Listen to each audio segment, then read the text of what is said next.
ജന്തർ മന്ദറിലെ സമരക്കാരുമായി നടത്തിയ കൂടിക്കാഴ്ചയിൽ കേന്ദ്ര മന്ത്രിയുടെ സാന്നിധ്യത്തിൽ നടന്ന കൂടിക്കാഴ്ചയിൽ തീരുമാനമായത് ഇതാണ്. 22ലധികം കുട്ടികൾ നീറ്റ് പരീക്ഷയും ക്രമക്കേടുമായി ബന്ധപ്പെട്ട് മരിച്ചു വീണിരുന്നു.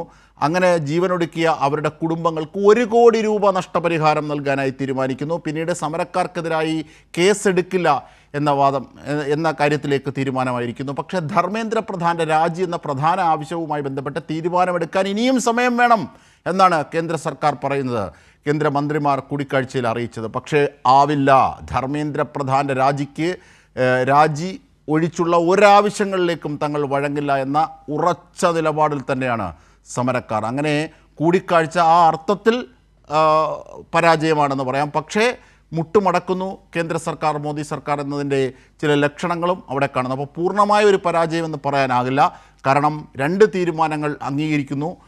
നഷ്ടപരിഹാരം നൽകാമെന്ന തീരുമാനത്തിലേക്ക് കേന്ദ്ര സർക്കാർ വഴങ്ങേണ്ടി വരുന്നു, മോദി സർക്കാർ വഴങ്ങേണ്ടി വരുന്നു. 2 സമരക്കാർക്കെതിരായി കേസെടുക്കില്ല എന്ന ആവശ്യത്തിലേക്കും മോദി സർക്കാർ വഴങ്ങുന്നു. പക്ഷേ ധർമ്മേന്ദ്ര പ്രധാൻ്റെ രാജിയുമായി ബന്ധപ്പെട്ടൊരു അന്തിമ വാക്ക് ഇപ്പോൾ പറയാനാകില്ല, സമയം വേണമെന്നാണ് കേന്ദ്ര സർക്കാർ ചോദിച്ചിരിക്കുന്നത്. അതുകൊണ്ട് ചർച്ചയെ പരാജയമെന്ന് പറയാൻ ആകില്ല ആ ഘട്ടത്തിൽ.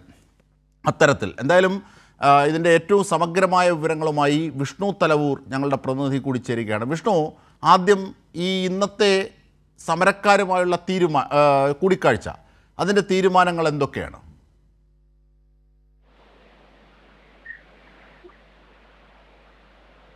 അജിംഷാദ്, എന്തായാലും ഇന്ന് വളരെ നിർണായകമായിട്ടുള്ള ചർച്ച തന്നെയാണ് CJP കേന്ദ്ര സർക്കാർ തമ്മിൽ നടന്നത്.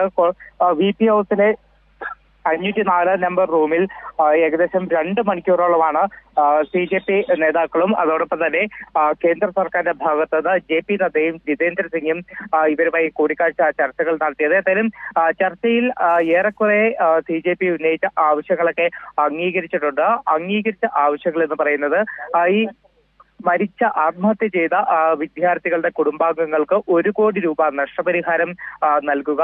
നിലവിൽ കഴിഞ്ഞ ദിവസത്തെ പ്രതിഷേധത്തിന്റെ ഭാഗമായി കസ്റ്റഡിയിലെടുത്തിട്ടുള്ള എല്ലാ വിദ്യാർത്ഥികളെയും എത്രയും പെട്ടെന്ന് വിട്ടയക്കുക. നിലവിൽ രജിസ്റ്റർ ചെയ്തിരിക്കുന്ന FIR-കളെല്ലാം തന്നെ റദ്ദാക്കാൻ തയ്യാറാണ് എന്നും കേന്ദ്ര സർക്കാർ അറിയിച്ചിട്ടുണ്ട്. അതോടൊപ്പം തന്നെ ഇനി ഇത്തരത്തിൽ അറസ്റ്റുകൾ ഒന്നും ഉണ്ടാകില്ല, വിദ്യാർത്ഥികളെ കസ്റ്റഡിയിൽ എടുക്കില്ല എന്നൊരു കാര്യം കൂടി എന്തായാലും കേന്ദ്ര സർക്കാരിന്റെ ഭാഗത്തുനിന്ന് ഉറപ്പ് നൽകിയിട്ടുണ്ട്. പക്ഷേ ഏറ്റവും പ്രധാനമെന്ന് പറയുന്നത് CJP മുന്നോട്ട് വെച്ച ഏറ്റവും പ്രധാനപ്പെട്ട അവരുടെ ആവശ്യമെന്ന് പറയുന്നത് കേന്ദ്ര വിദ്യാഭ്യാസ മന്ത്രി ധർമ്മേന്ദ്ര പ്രധാൻ രാജിവെക്കുക എന്നതാണ്.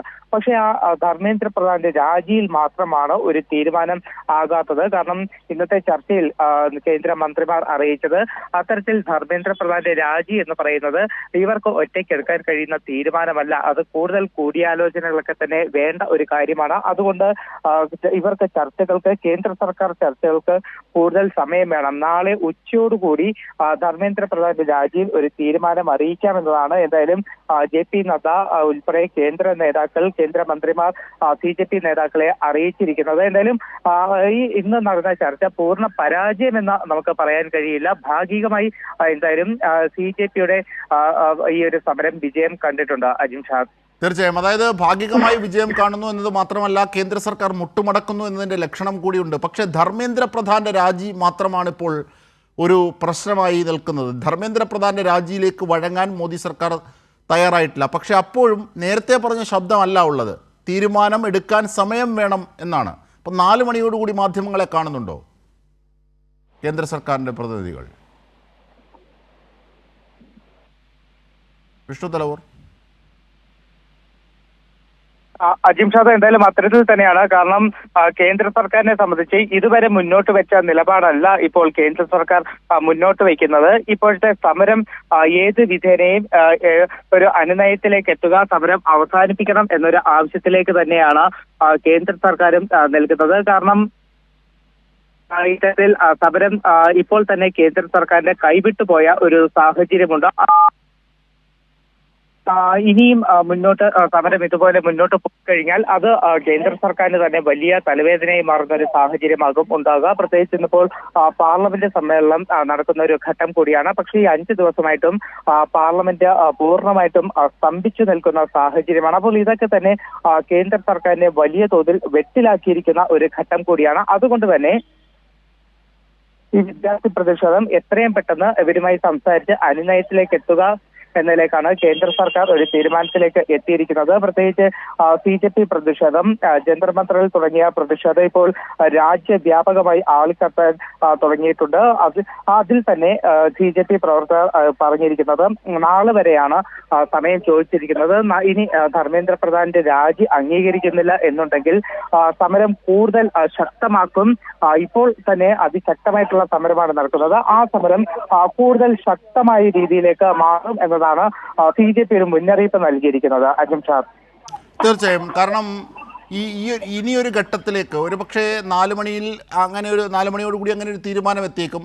മാത്രമല്ല വിഷ്ണു, ശ്രദ്ധിക്കേണ്ട ഒരു കാര്യം, അടിവരയിടേണ്ടത്, നേരത്തെ ഒരു വിധത്തിലും ധർമ്മേന്ദ്ര പ്രധാൻ രാജ്യത്തെ സംബന്ധിച്ച് അഡ്രസ്സ് ചെയ്യാൻ തയ്യാറാകാത്തവർ ആ കാര്യത്തിൽ തീരുമാനിക്കാൻ കൂടുതൽ സമയം ആവശ്യമാണ് എന്നാണ് പറഞ്ഞിരിക്കുന്നത്. അതിൻ്റെ അർത്ഥം മോദി സർക്കാരിന് മുട്ടുമടക്കേണ്ടി വരുന്നു. പണ്ട് കർഷകരോടെന്നതുപോലെ, അല്ലെങ്കിൽ ഒരുപക്ഷെ അതിനേക്കാൾ കൂടുതൽ മുട്ടുമടക്കേണ്ടി വരുന്നു എന്നതാണ് ഈ ജന്തർ മന്ദർ സമരം ഉയർത്തുന്ന ഏറ്റവും പുതിയ വിവരങ്ങൾ, ഈ കൂടിക്കാഴ്ചയുടെ കൂടി പശ്ചാത്തലത്തിൽ, അല്ലേ വിഷ്ണു തലവൂർ?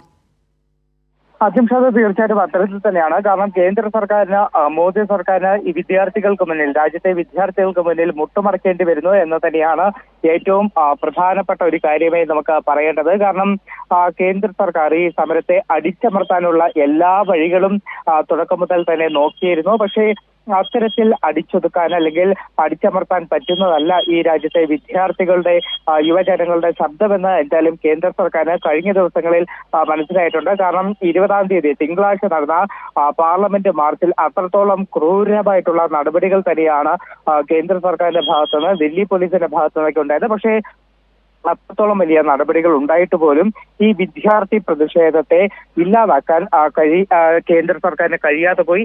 മോദി സർക്കാരിന്റെയൊക്കെ കണക്കൂട്ടലിനും അപ്പുറത്തേക്കാണ് ഈ രാജ്യത്തെ വിദ്യാർത്ഥി പ്രതിഷേധമെന്ന് അവർക്ക് മനസ്സിലാവുകയും ചെയ്തത്. എന്തായാലും അതിന്റെയൊക്കെ അടിസ്ഥാനത്തിലാണ് ഇപ്പോൾ കേന്ദ്ര സർക്കാരിന് വിദ്യാർത്ഥികൾക്ക് മുന്നിൽ മുട്ടുമടക്കേണ്ട ഒരു സാഹചര്യത്തിലേക്ക് കാര്യങ്ങൾ എത്തുന്നത്. അജിംഷാദ്.